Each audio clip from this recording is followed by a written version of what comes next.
الرجيم. بسم الله الرحمن الرحيم. لئن شكرتم لأزيدنكم ولئن كفرتم إن عذابي لشديد. Sungguh jika kalian bersyukur, niscaya akan aku tambah, kata Allah. Namun jika kalian tidak bersyukur, ingatlah azabku sangat pedih. Jadi hendaknya kita selalu bersyukur kepada Allah pada setiap keadaan. Alhamdulillah.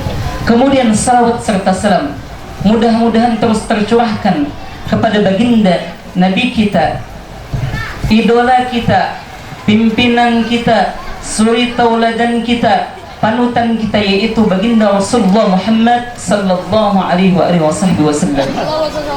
Maka dari itu, untuk membangkitkan kecintaan kita kepada beliau, untuk membangkitkan kesemangatan kita, marilah kita bersama-sama bersalawat kepada beliau sallallahu alaihi wasallam. Salatullah salamullah ala taha Rasulillah.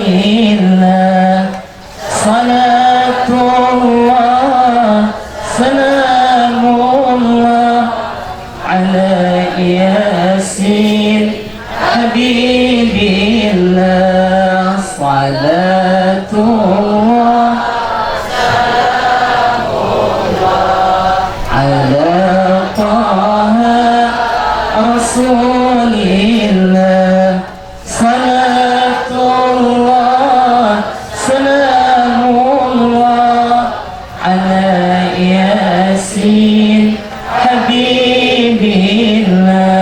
Mudah-mudahan dengan salawat yang kita baca menjadikan kita bertambah cinta kepada Nabi Muhammad, dan beliau pun menjadi cinta kepada kita sehingga berkenan memberikan syafaat kepada kita. Amin ya rabbal alamin. Karena salawat yang kita baca tidak akan sia-sia, sebagaimana disebutkan dalam qasidah admis salata ala nabi Muhammadin faqabulu hatmun biduni taraddudi a'maluna bainal qabuli wa raddiha illa salata ala nabi Muhammadin. Admis salata ala nabi Muhammadin, bersalawatlah engkau kepada Nabi Muhammad. Faqabuluha hatmun biduni taraddudi, karena diterimanya salawat itu pasti, tidak diragukan lagi. A'maluna bainal qabuli wa raddiha, setiap amal ibadah kita di antara ditolak dan diterima. Salat kita di antara ditolak dan diterima. Doa kita di antara ditolak dan diterima. Puasa kita di antara ditolak dan diterima, dan lain sebagainya daripada ibadah-ibadah. Namun beda dengan salawat.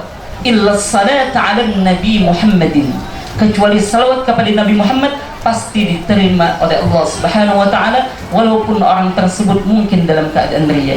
Inilah di antara keutamaan bersalawat kepada Nabi Muhammad sallallahu alaihi wasallam. Maka jangan sampai kita tidak mau bersalawat kepada Nabi Muhammad. Sebelum kita membahas atau menceritakan tentang Isra Mi'raj, dan kita kalau menceritakan Isra Mi'raj berarti kita menceritakan Allah, menceritakan Nabi Muhammad sallallahu alaihi wasallam. Disebutkan inda dzikrus salihin tanzilur rahmah, ketika disebut kisah-kisah orang saleh maka turunlah rahmat daripada Allah. Lalu bagaimana dengan kita menyebut nama Allah? Lalu bagaimana dengan kita menceritakan Nabi Muhammad? Maka berapa banyak rahmat kasih sayang Allah yang turun kepada kita. Sebelumnya ulun mohon maaf, ulun berdiri di sini karena ulun diberikan amanah untuk menyampaikan sepatah dua patah kata, yang mana sebenarnya ulun bukan penceramah, tapi karena ulun diberikan amanah dan ulun juga daripada orang tua ulun dan guru-guru ulun, kata beliau, silahkan ya kamu sampaikan, balighu anni walau ayat, sampaikan walau sedikit. Maka dari itu ulun memberanikan diri untuk menyampaikan di sini, karena mungkin di sini mungkin banyak guru-guru ulun yang mohon maaf, dan hadirin semua yang mohon maaf ulun tidak bisa sebutkan satu persatu, namun tidak mengurangi rasa hormat ulun kepada pian seberataan. mengenai Isra Mi'raj Nabi Muhammad sallallahu alaihi wasallam, maka perlu diketahui bahwasanya Isra adalah perjalanan Nabi Muhammad sallallahu alaihi wasallam di malam hari dari Masjidil Haram di Mekah ke Masjidil Aqsa di Palestina. Itu Isra.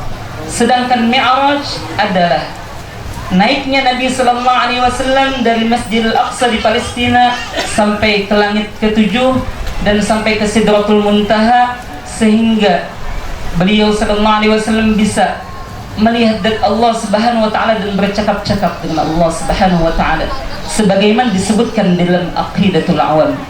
Wa ba'da Isra'in urujun lis-sama' hatta ra'a an-nabiy rabban kallama bighairi kayfin wal hisar waftar alaihi khamsan ba'da khamsin farad.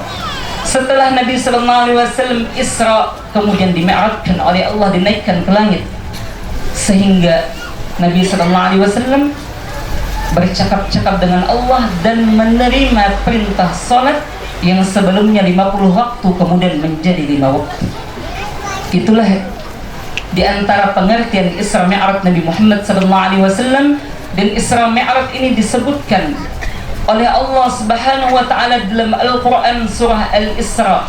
Ini tentang Isra. Sedangkan Mi'raj dalam Al-Qur'an surah An-Najm dan hadis-hadis Nabi Muhammad sallallahu alaihi wasallam sebagaimana tadi sudah dibacakan ayatnya oleh saudari kita, yang mana Allah Subhanahu wa taala berfirman, A'udzu billahi minasyaitonir rajim. Bismillahirrahmanirrahim.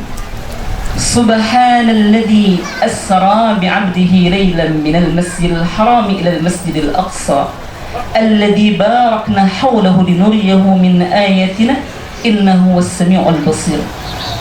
Subhanalladzi, maha suci Allah, asra bi'abdihi laylan, yang telah memperjalankan hambanya yaitu Nabi Muhammad. Allah perjalankan. Nabi tidak berjalan sendiri, namun Allah yang memperjalankan. Namanya diperjalankan oleh Allah. Allah yang mempunyai waktu, sehingga Isra Mi'raj Nabi Muhammad SAW waktunya sangat singkat sekali. Pernah sebelum Nabi SAW Isra Mi'raj, ada sekelompok orang dari Mekah menuju Palestina. Itu mereka memakai onta, ternyata membutuhkan perjalanan 1 bulan ke sana dan kembali 1 bulan lagi, maka 2 bulan. Ini Nabi sallallahu alaihi wasallam di Isra Mi'rajkan oleh Allah. Ada yang berpendapat para ulama hanya 6 jam, hanya 4 jam. Ada yang berpendapat 3 jam, bahkan ada yang berpendapat hanya sebentar saja. Mengapa hanya sebentar saja? Karena waktu Nabi sallallahu alaihi wasallam Isra Mi'raj, sebelum berangkat dan ketika balik, itu tempat tidur beliau masih hangat. Itu menunjukkan bahwasanya hanya sebentar Nabi Muhammad SAW di Isra Mi'rajkan oleh Allah. Mengapa? Karena Allah yang mempunyai waktu, mudah saja bagi Allah. Maka dari itu kita ini dengan iman kita mempercayainya. Kalau kita menggunakan akal maka tidak masuk akal. Tapi kalau dengan iman maka tentulah kita memang harus percaya, karena disebutkan di dalam Al-Quran itu mengenai Isra Mi'raj Nabi Muhammad sallallahu alaihi wasallam. Jadi ketika Isra dan Mi'raj itu Pak, ketika Isra Mi'raj itu Bu, Nabi Muhammad sallallahu alaihi wasallam beliau banyak menyaksikan suatu peristiwa, menyaksikan kejadian-kejadian. Di antaranya ketika Nabi sallallahu alaihi wasallam beliau naik ke atas langit, maka beliau disambut oleh para malaikat. Maka ada sebuah cerita, malaikat Jibril bercerita kepada Nabi Muhammad. Kata malaikat Jibril, "Ya Rasulullah, ra'aitu malakan fis sama'i 'ala sarir." Ya Rasulullah, ulun suah melihat malaikat, satu malaikat yang ia tadi berada di atas langit. Dia sedang duduk di kursi, ya, seolah-olah raja, duduk di kursi di singgasana seolah-olah raja. wa haulahu sab'una alfa malak.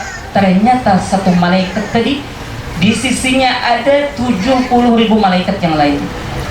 Yakhdumunahu, yang mana malaikat tadi yang 70.000 tadi ternyata berkhidmah atau pelayan, menjadi pelayan daripada malaikat tadi. Berarti malaikat tadi sangat luar biasa pangkatnya di sisi Allah, sampai-sampai dia punya 70.000 pelayan. Namun ternyata ya Rasulullah, ulun lihat malaikat tadi dia berada di bukit Qaf, dia sedang berada di bumi, padahal dia di atas langit ya Rasulullah. Namun sekarang ia berada di bumi dalam keadaan sayapnya patah, wahwa yabki, dan sambil menangis.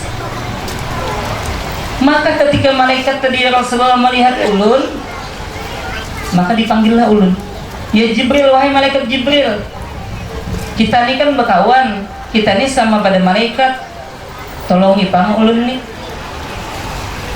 Ujar malaikat Jibril, pian kenapa? Maka pian semalam itu ulun lihat di atas langit seolah-olah raja.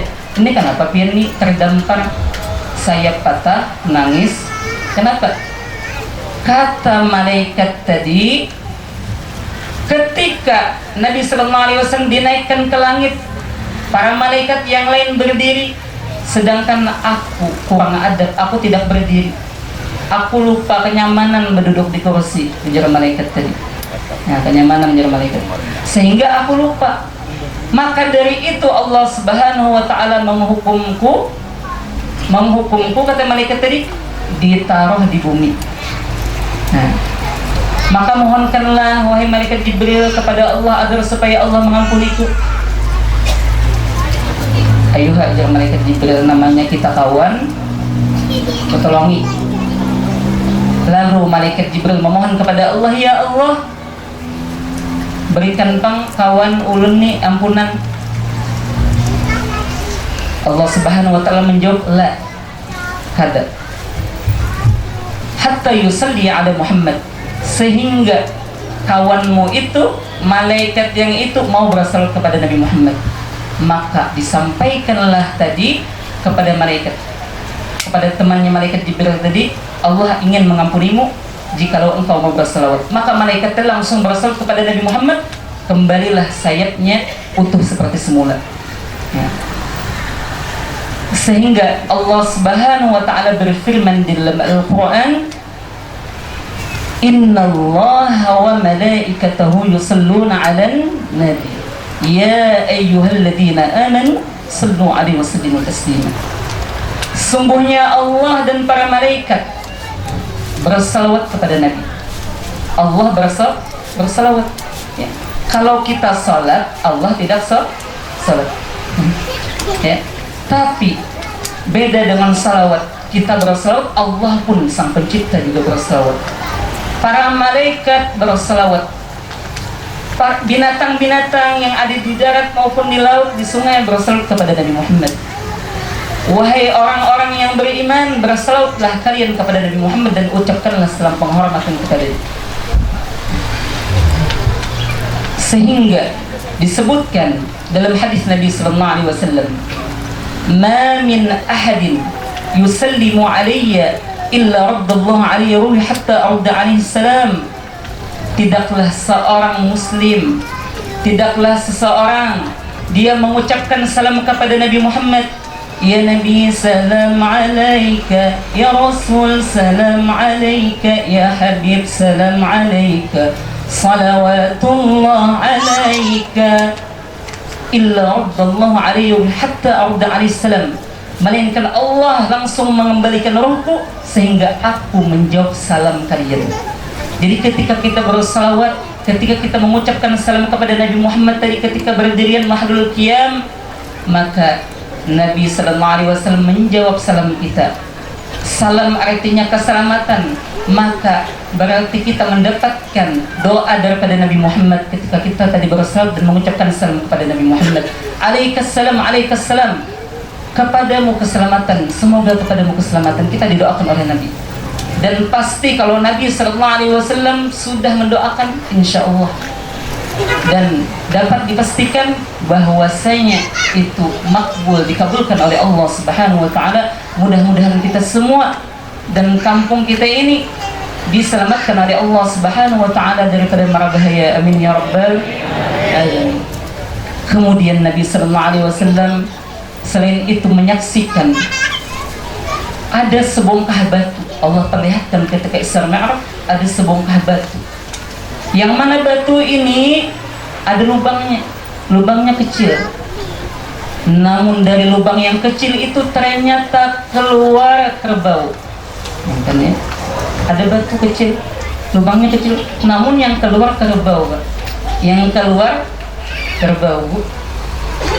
Kira-kira kita di sini pernah apa kada melihat batu keluar kerbau? Kada suah kayaknya. Ya dasar kada damun amun ular bisa jadi, apalagi cacing, semut bisa jadi. Tapi kalau nya kerbau pastinya kada suah. Nah, Nabi sallallahu alaihi wasallam menyaksikan hal itu ketika Isra Mi'raj. Maka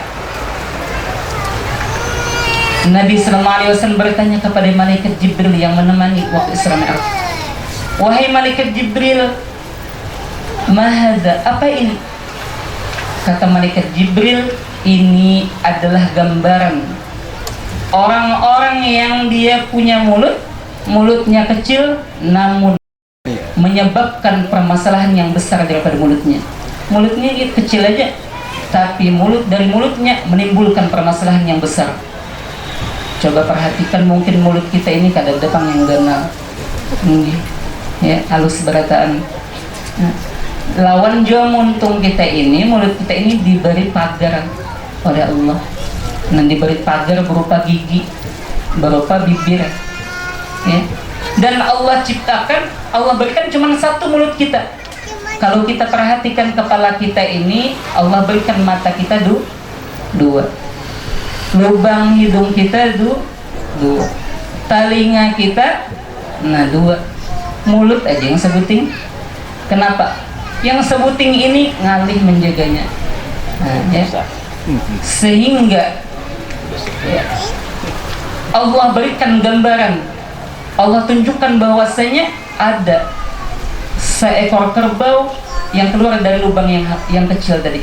Kemudian kerbau tadi ternyata mau masuk lagi ke lubang tadi. Sekalinya kada kawa, tak kapit kerbau tadi. Nah, tak kapit. Aduh, kerbau kada jadi masuk. Nah, itu perumpamaan kalau kita sudah berbicara yang tidak bermanfaat, apalagi yang kotor, maka itu tidak bisa lagi kita tarik. Gimana cara tariknya kalau sudah? Sehingga kalau sudah mulut ini bahaya, bisa menyebabkan satu dunia perang gara-gara mulut. Maka dari itu Nabi sallallahu alaihi wasallam disebutkan salamatul insan fi hifdzil lisan. Selamatnya seseorang adalah ketika menjaga lisannya, menjaga lidahnya. Maka dari itu mudah-mudahan di antara kita bisa menjaga lidah kita, mungkin daripada menggibah, daripada memfitnah, daripada ngomongin orang dan sebagainya. Mudah-mudahan Allah berikan kita mulut yang bermanfaat, ya. Nah, itu.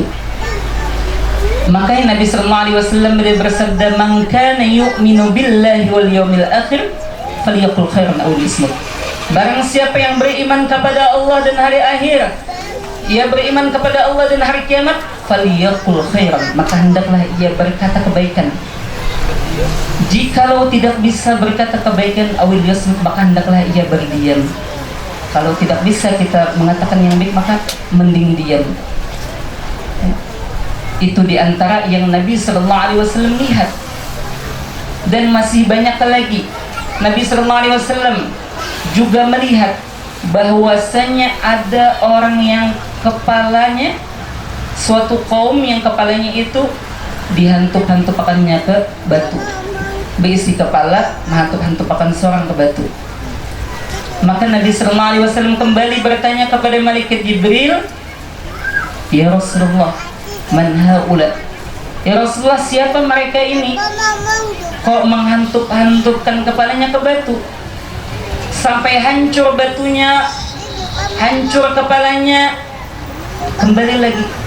Kemudian setelah kembali dihantukkan lagi. kembali dihantukan terus menerus begitu.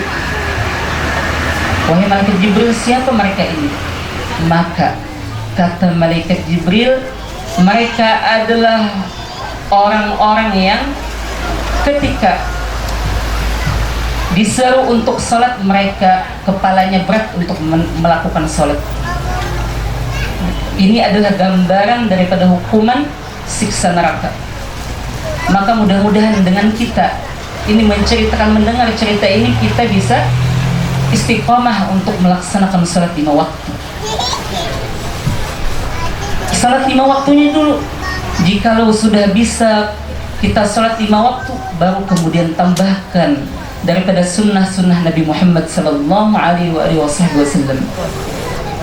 Mungkin seperti sholat sunnah duha, sholat tahajud, puasa Senin Kamis, dan lain sebagainya daripada sunnah-sunnah Nabi Muhammad sallallahu alaihi wasallam.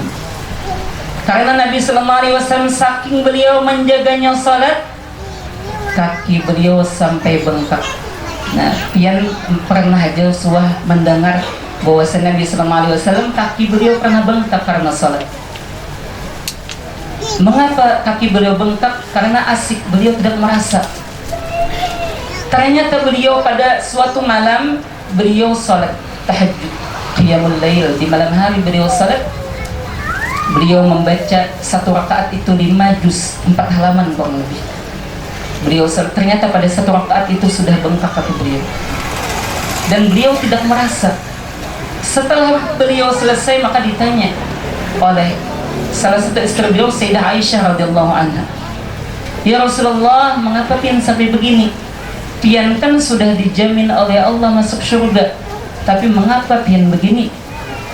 Dijawab oleh Nabi Muhammad, "Apakah aku tidak boleh bersyukur kepada Allah atas nikmat yang Allah berikan? Aku ingin bersyukur kepada Allah sehingga aku ingin terus beribadah kepada Allah." Itu Nabi Muhammad SAW yang beliau sudah dijamin oleh Allah masuk surga. Lalu bagaimana dengan kita yang tidak tahu nasib kita ini gimana nantinya? Mudah-mudahan kita bisa menjaga salat kita. Begitu juga diantaranya sahabat Nabi SAW, Sayyidina Umar bin Khattab radhiyallahu anhu. Sayyidina Umar ini beliau orangnya sangat pemberani.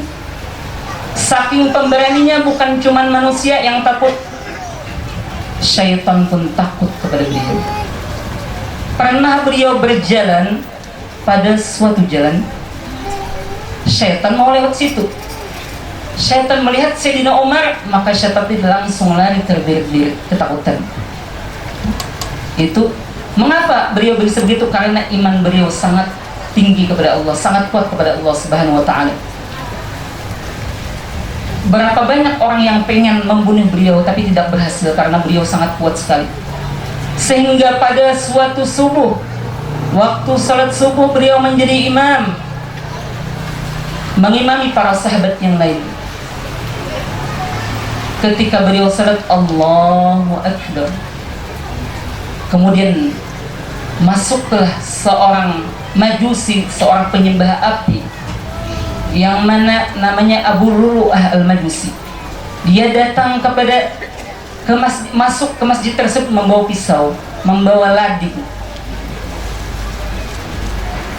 Keadaan pada waktu itu gelap, bukan seperti sekarang ini ada lampu macam-macam, lampu Philip dan lain sebagainya.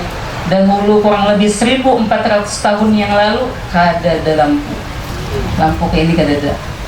Mungkin dari api dan lain sebagainya, gelap pada waktu itu subuh.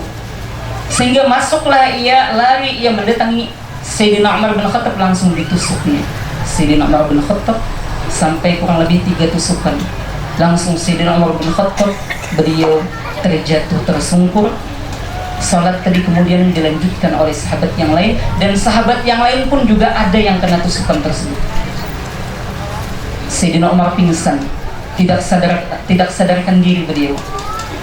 Maka beliau kemudian dibisiki oleh sahabat yang lain, "Wahai Sayyidina Umar, apakah pian ingin salat?" Seketika itu juga Sayyidina Umar langsung bangun dari pingsan beliau. Mengapa? Karena mendengar kata-kata salat.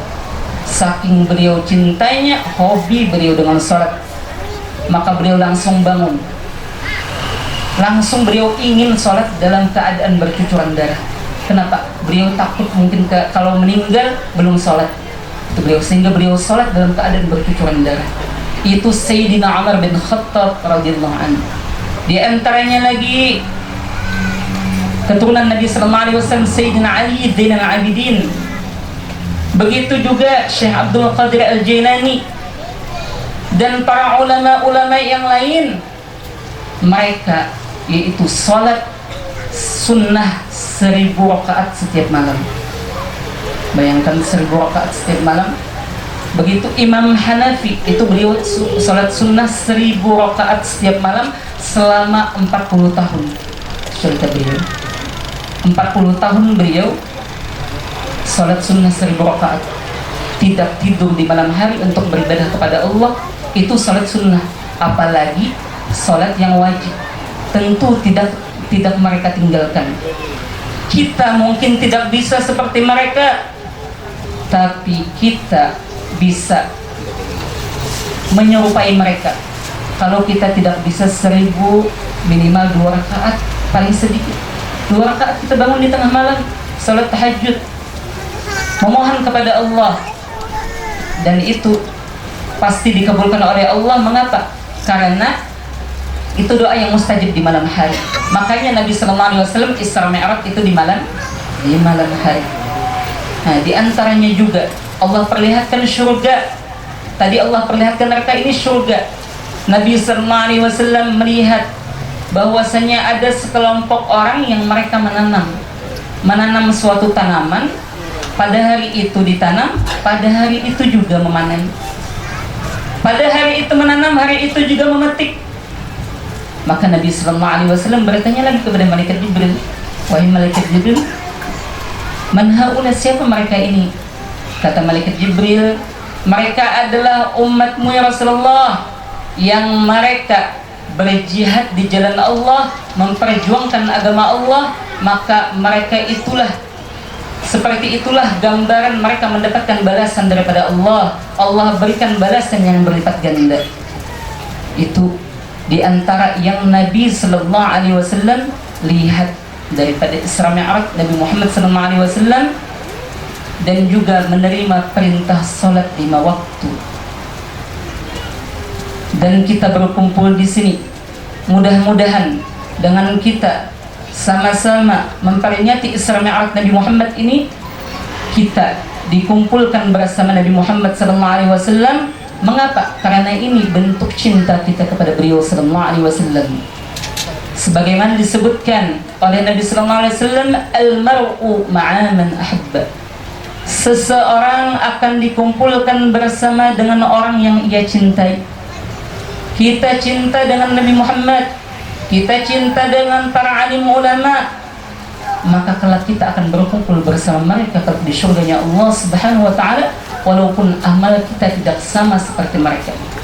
Sebagaimana dikatakan oleh Imam Syafi'i rahimahullah taala, "Uhibbus salihin wa lastu minhum, la'alli ana anal bi syafa'ah." Aku cinta kepada orang saleh, sekalipun aku bukan termasuk daripada golongan mereka, sekalipun aku belum saleh, tapi aku cinta dengan mereka, kata Imam Syafi'i. Padahal Imam Syafi'i luar biasa, Pak. Padahal Imam Syafi'i luar biasa, Bu. Beliau itu saleh juga, bahkan beliau sangat saleh. Di umur 7 tahun beliau sudah hafal Al-Quran. Di umur 10 tahun beliau hafal hadis, ribuan hadis karangan guru beliau Imam Malik. Umur 15 tahun beliau menjadi ulamanya para ulama, guru daripada ulama. Itu Imam Syafi'i. Tapi beliau mengatakan, aku belum saleh, kata beliau. Ini diantara ketawaduan beliau. Tapi aku cinta kepada orang saleh, mudah-mudahan aku, kata Imam Syafi'i, mendapatkan syafaat mereka, mendapatkan pertolongan mereka, sehingga bisa menjadi saleh juga seperti mereka. Nah, kita cintai orang saleh, kita cintai Nabi Muhammad, walaupun kita belum bisa menyerupai mereka seperti amal ibadah mereka, tapi dengan rasa cinta kita, Allah Subhanahu wa taala Maha mengetahui, maka Allah akan kumpulkan kita kelak bersama Nabi sallallahu alaihi wasallam di surganya Allah Subhanahu wa taala. Amin ya rabbal alamin. Yang terakhir, Allah Subhanahu wa taala berfirman dalam Al-Qur'an, "Qul in kuntum tuhibbunallaha fattabi'uni yuhibbukumullah wa yaghfir lakum dzunubakum wallahu ghafurur rahim." Qul, katakanlah wahai Nabi Muhammad, wahai Muhammad katakanlah, in kuntum tuhibbunallah, jikalau kalian mencintai Allah, fattabi'uni, maka ikutilah aku. Nabi sallallahu alaihi wasallam diperintahkan mengatakan seperti itu, jikalau kalian mencintai Allah, ikuti aku, ikuti Nabi Muhammad.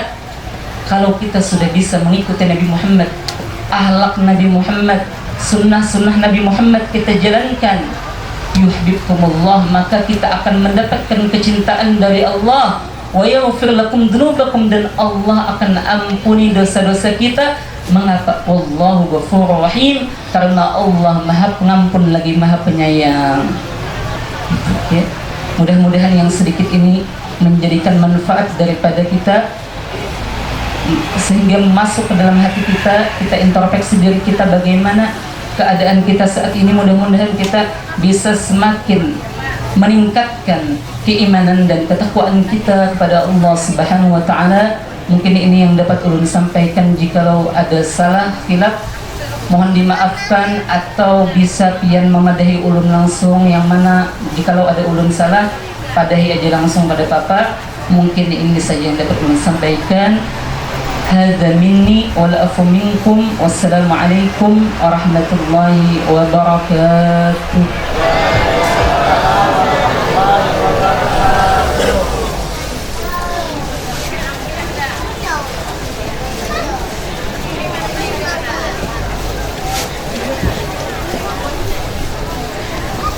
Amin ya Allah ya Rabbil Alamin. Bismillahirrahmanirrahim. Alhamdulillahi Rabbil Alamin. Allahumma salli wa sallim ala sayyidina Muhammadin miftahi bab rahmatillah adada ma fi ilmillah, salatan wa salaman daimin bidawmil kinnah wa ala alihi wa sahbihi. Allahumma ighfir lana dhunubana wa li walidina wa li masyayikhina wa li muallimina wa li qarabatina wa li jiranina wa li ashabil wajibati alaina wa li jami'il muslimina wal muslimat wal mu'minina wal mu'minat الأحياء منهم والأموات برحمتك يا أرحم الراحمين. اللهم لا تدع لنا ذنبا إلا غفرته، ولا هما إلا فرجته، ولا دينا إلا قضيته، ولا مردا إلا شفيته، ولا حاجة من هوائج الدنيا والآخرة إلا قضيته يا أرحم الراحمين. يا ربي واجمعنا وأحبابا لنا في دارك الفردوس يا رجوانا. اللهم بارك لنا في رجب والشعبان وبلغنا رمضان. ربنا آتنا في الدنيا حسنة وفي الآخرة حسنة وقنا عذاب النار. صلى الله على سيدنا محمد وعلى آله وصحبه وسلم. سبحان ربك رب العزة عما يصفون وسلام على المرسلين الحمد لله رب العالمين.